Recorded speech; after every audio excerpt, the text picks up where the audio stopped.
Hi, it's Eileen here, the Relationship Whisperer. Today's video is going to be about the 9 peace seekers and how we all cope with the current COVID crisis and viruses. More of a crisis in that we feel powerless to change the situation.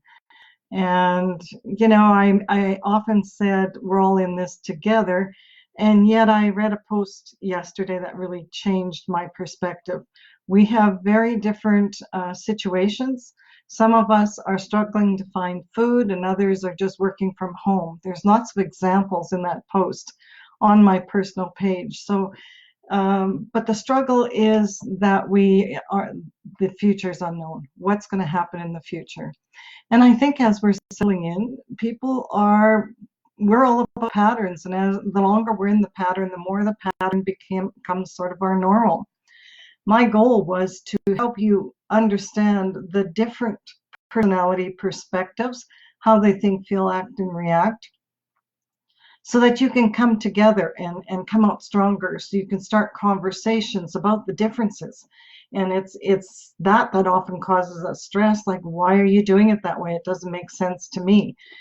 And when we can share with us why that is, how we see it, and accept those differences without needing to be right or wrong, just, wow, I never thought of it that way, and acknowledge your partner for that. I never thought of it that way. You have a different perspective than me. I'll consider that. I'll think about that. You don't need to change your own, but you can welcome in and expand your world with the differences. So today is about the 9 peace seekers. I've done the other 8 Enneagram personalities, and if you go back and watch them, you will really see the difference in the personalities.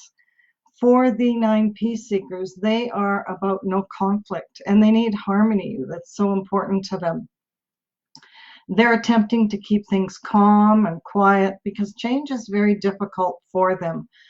Often they find themselves going along with others just to keep peace and harmony. Why is that?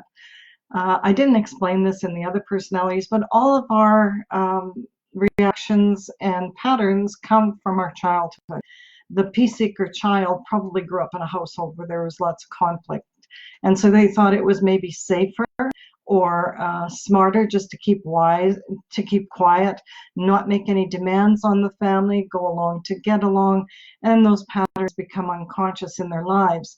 And it can be great for easy to get along with nice personality in person, but it can also be challenging with a partner when they're not speaking up, and then when the peace seeker themselves are internally not realizing they're angry and frustrated because no one pays attention to them. What they say doesn't matter.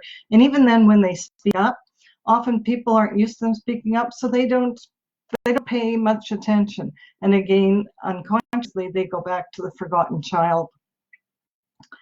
So in their world, if it is pretty chaotic, if they've got a partner who's, maybe a 4 expressor, who's really emotional and has up and downs, or you have the 7 optimister who's bouncing off the walls with all the energy and let's go do fun things, or, the 2 supporter that wants to be close and connected, but, that's going to feel needy to you, and you may want to push them away.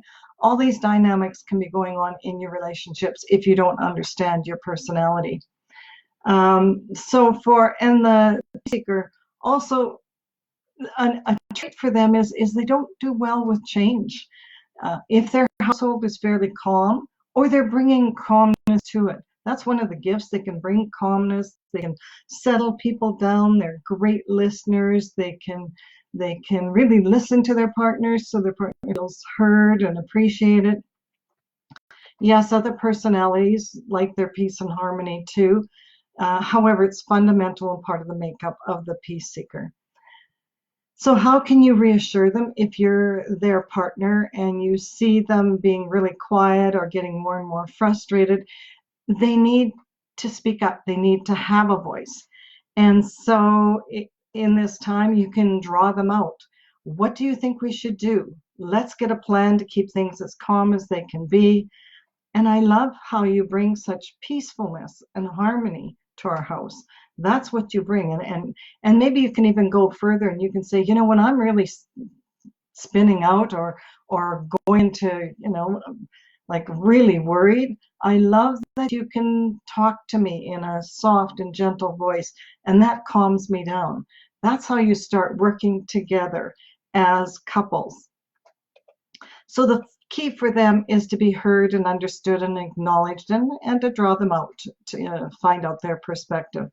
As I mentioned in the other ones, I'm on these Enneagram boards, and I ask them the question, how are you coping with the virus and the quarantine? And the nines are, well, that's kind of our world. We don't mind being quarantined. Then they can manage their household as much as they can to keep it peaceful and harmonious. That's pretty good for them. They said they enjoy their solitude, and they're finding ways just to keep quiet. They often don't do a lot of really bouncy things. They like to read, they like to keep quiet, walks in nature. Those are the sorts of things that are really what they love. Here's a couple things as a peace seeker you can do for yourself. When things are getting stressful in the household, you can take a couple deep breaths in through your nose and out through your mouth, and then push that breath right down through your feet. Do it a couple of times. Because when you speak to others from a calm perspective, it calms them down. And if you want to speak up, take a couple deep breaths and say, I have a perspective of it, or I'd like to share with you what I think or feel about this. What I need from you is, this is what it's all about. It's about sharing with each other and telling what you need in not a demanding way or with any of the old energy, the negative energy, but say, let's work together. I would love it if you would do this, or you would help me with this. You start to come together. So thanks for following along with this series. I've got lots of resources on my website, eileenhead.com, that I can give you. Take the personality test. That's where it all starts, with self-awareness and self-consciousness.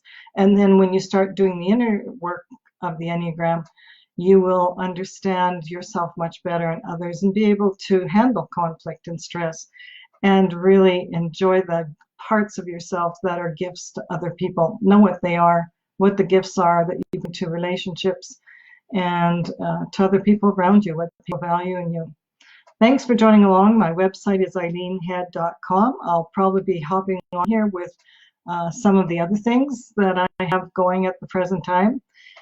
Join my newsletter, because I'm going to be, maybe even next week, sending out a 5-day Spice It Up Relationship Challenge.